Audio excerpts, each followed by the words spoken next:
بسم اللہ الرحمن الرحیم۔ السلام علیکم دوستو، حضرت علی اور حضرت فاطمہ کا ایسا نام ہے جو ہر مسلمان جانتا ہے، پہچانتا ہے۔ ایسا کوئی مسلمان نہیں ہوگا جنہوں نے یہ نام نہیں سنا ہوگا۔ ہر مسلمان ان کے نام سے ضرور واقف ہے اور ان کے اعلیٰ مرتبے سے بھی واقف ہے۔ ان کے کئی واقعات اور کرامتیں آج ہمارے سامنے سبھی کتابوں میں لکھے ہوئے ہیں۔ آج کی اس ویڈیو میں ہم آپ کو حضرت علی اور حضرت فاطمہ کی زندگی کا ایک ایسا ہی واقعہ بتانے والے ہیں، جس میں ہم آپ کو بتائیں گے کہ ایک مرتبہ حضرت علی نے جب حضرت فاطمہ کے سامنے دوسری شادی کرنے کی خواہش کی، اس کے بعد میں حضرت فاطمہ نے کیا کیا، اس کے بارے میں جان کر یقیناً آپ بھی حیران اور پریشان ہو جائیں گے۔ اسی لیے آج کا یہ ویڈیو آپ کے لیے بہت ہی زیادہ خاص ہے۔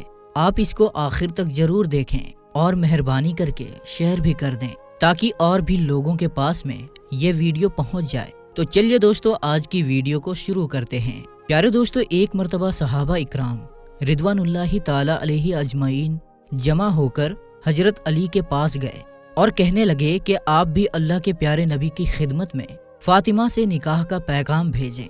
ہمیں پورا بھروسہ ہے کہ آپ کی جانثاری اور شرافت کو دیکھ کر اللہ کے رسول آپ کو ہاں کر دیں گے۔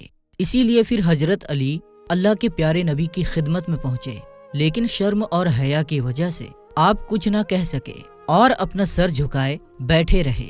آخر میں اللہ کے پیارے نبی نے خود ہی فرمایا، اے علی، کیوں آئے ہو؟ کہو کیا کہنا چاہتے ہو، آپ کی عرضی سنی جائے گی۔ تو یہ سن کر پھر حضرت علی نے اپنا ارادہ ظاہر فرمایا، جس کو سننے کے بعد اللہ کے نبی نے فرمایا، اے علی، تمہارے پاس میں مہر دینے کے لیے کیا ہے؟ تو یہ سن کر حضرت علی نے فرمایا کہ اس وقت میرے پاس میں ایک گھوڑا اور ایک جراح ہے۔ اس پر پیارے نبی صلی اللہ تعالی علیہ وسلم نے فرمایا کہ جاؤ اور اپنی جراح کو فروخت کر دو اور اس سے جو رقم ملے اس کو لے کر میرے پاس آ جاؤ۔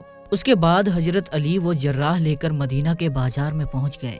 آپ اس کو لے کر بازار میں کھڑے ہی تھے کہ اتنے میں حضرت عثمان کا وہاں سے گزر ہوا۔ آپ نے حضرت علی کو وہاں پر کھڑے ہونے کی وجہ پوچھی تو حضرت علی نے بتایا کہ میں یہاں پر اپنی جراح بیچنے کے لیے کھڑا ہوں۔ یہ سن کر پھر حضرت عثمان نے وہ جراح 400 دینار میں خرید لی۔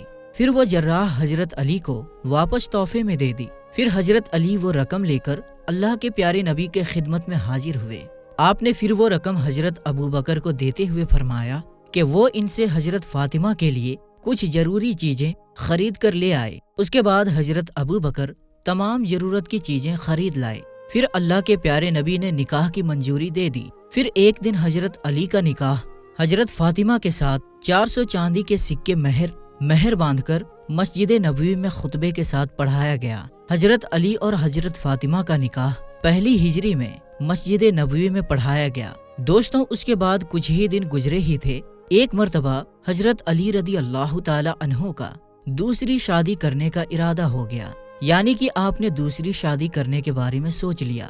اس بات کے بارے میں جب حضرت فاطمہ رضی اللہ تعالی عنہا کو معلوم ہوا تو حضرت فاطمہ آپ سے بہت ناراض ہوئی اور پھر اس بات کی شکایت لے کر آپ اپنے ابا حضور کے گھر پہنچ گئی۔ اس وقت حضرت فاطمہ بجھی سی تھی۔ جا کر اپنے والد سے یعنی کہ اللہ کے پیارے نبی صلی اللہ تعالی علیہ وسلم سے اس بات کی شکایت کر دی۔ حضرت فاطمہ کہنے لگی، ابا حضور، آپ کے متعلق آپ کے قوم میں اس بات کی چرچا ہے کہ آپ کو اپنے صاحبزادیاں یعنی کہ آپ کی بیٹیوں کو ستائے جانے پر بھی کبھی غصہ نہیں آتا ہے۔ یا رسول اللہ صلی اللہ تعالی علیہ وسلم، میرے شوہر حضرت علی کے متعلق آپ کو معلوم ہونا چاہیے کہ وہ دوسری شادی کرنے والے ہیں اور ان کی ہونے والی دوسری بیوی کوئی اور نہیں بلکہ ابو جہل کی بیٹی ہوگی۔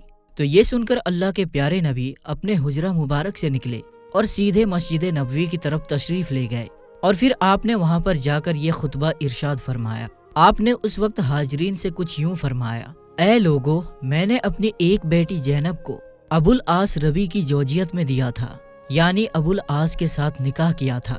انہوں نے حسب وعدہ دوسری شادی نہیں کی، یعنی کہ انہوں نے اپنا وعدہ پورا کیا تھا۔ اے لوگو، اب سنو، فاطمہ میرے جگر کا ٹکڑا ہے، مجھے یہ بات گوارا نہیں کہ کوئی ان کو تکلیف پہنچائے۔ جس نے میری بیٹی فاطمہ کو ناراض کیا، گویا کہ اس نے مجھے ناراض کیا۔ اللہ کی قسم، اللہ کے دشمن کی بیٹی، اللہ کے رسول کی بیٹی کبھی بھی ایک شوہر کے پاس میں ایک ساتھ جمع نہیں ہو سکتی ہے۔ اگر علی ایسا کر سکتے ہیں تو پھر ان کو چاہیے کہ وہ میری بیٹی فاطمہ کو طلاق دے دے اور پھر وہ دوسری شادی کر لے۔ اللہ کے پیارے نبی کا یہ خطبہ سن کر آپ کے لاڈلے داماد حضرت علی نے فوراً ہی دوسری شادی کرنے کا اپنا ارادہ بدل لیا اور پھر حضرت فاطمہ کی وفات تک آپ نے کوئی بھی دوسری شادی نہیں کی۔ دوستو، اس واقعے کے کچھ دنوں کے بعد ایک مرتبہ حضرت فاطمہ کو تیز بخار آ گیا، یعنی کہ حضرت فاطمہ سخت بیمار ہو گئی۔ یہ دیکھ کر فاطمہ کو پکا یقین ہو گیا تھا کہ اب ان کا آخری وقت قریب آ گیا ہے۔ بس یہی بات سوچ کر پھر حضرت فاطمہ نے اپنے شوہر حضرت علی کو اپنے پاس بلایا اور کہنے لگی، اے میرے شوہر، اب میرا آخری وقت قریب آ گیا ہے، اب میں اس دنیا سے رخصت ہونے والی ہوں، مگر جانے سے پہلے میں آپ کو 3 وصیت کرتی ہوں، ان پر آپ ضرور عمل کرنا۔ اس کے بعد حضرت فاطمہ نے کہا، اے میرے شوہر، جب سے میں آپ کے نکاح میں آئی ہوں تب سے آپ کو نہ جانے میری وجہ سے کتنی تکلیف اٹھانی پڑی ہے۔ ہو سکتا ہے میں نے آپ کا حق ادا نہ کیا ہو، خدا کے واسطے آپ مجھے مرنے سے پہلے معاف کر دو تاکہ مجھے میرے ابا حضور کے سامنے رسوا نہ ہونا پڑے۔ یہ سن کر حضرت علی کے آنکھوں میں آنسو آ گئے اور کہنے لگے، اے فاطمہ، تو غم نہ کر، آج تو میں غم کرتا ہوں، تم اللہ کے رسول کی بیٹی ہو اور آج تک میں آپ کا کوئی بھی حق ادا نہ کر سکا ہوں۔ جب سے تم میرے گھر میں آئی ہو تب سے 2 وقت کی روٹی بھی تمہیں نصیب نہیں ہوئی ہے، اسی لیے تم مجھے معاف کر دینا۔ اس کے بعد حضرت فاطمہ نے اپنے شوہر حضرت علی سے دوسری وصیت کی اور کہنے لگی کہ اے میرے شوہر، میری وفات کے بعد میں آپ کو جس بھی عورت کے ساتھ نکاح کرنا ہو کر لینا، مگر میرے ان چھوٹے چھوٹے بچوں کا ضرور خیال رکھنا، کیونکہ ابھی یہ بہت چھوٹے ہیں، انہیں اچھے اور برے کا کچھ پتہ نہیں ہے، جب یہ بالغ ہو جائے پھر انہیں اللہ کے حوالے کر دینا۔ دوستو، اس کے بعد حضرت فاطمہ اپنے شوہر حضرت علی سے تیسری وصیت کرتی ہے اور کہتی ہے، اے میرے شوہر، جب میرا انتقال ہو جائے تو میرا جنازہ رات کے آخری پہر میں اٹھانا اور میرے جنازے میں کسی اور کو نہ بلانا، میرے جنازے میں صرف آپ ہوں گے اور میرے یہ 2 ننھے بچے ہوں گے۔ یہ سن کر حضرت علی نے پوچھا، اے فاطمہ، ایسا کیوں؟ تو اس پر حضرت فاطمہ کہنے لگی، یا علی، ایسا اسی لیے کیونکہ میرے ابا حضور نے مجھ سے کہا تھا کہ بیٹی ہمیشہ پردے میں رہنا۔ میں نے میرے ابا حضور کے اس وعدے کو اپنی زندگی میں پورا کر دیا ہے۔ پوری زندگی میں آج تک کبھی بھی کسی غیر مرد نے میرے بدن کو نہیں دیکھا ہے۔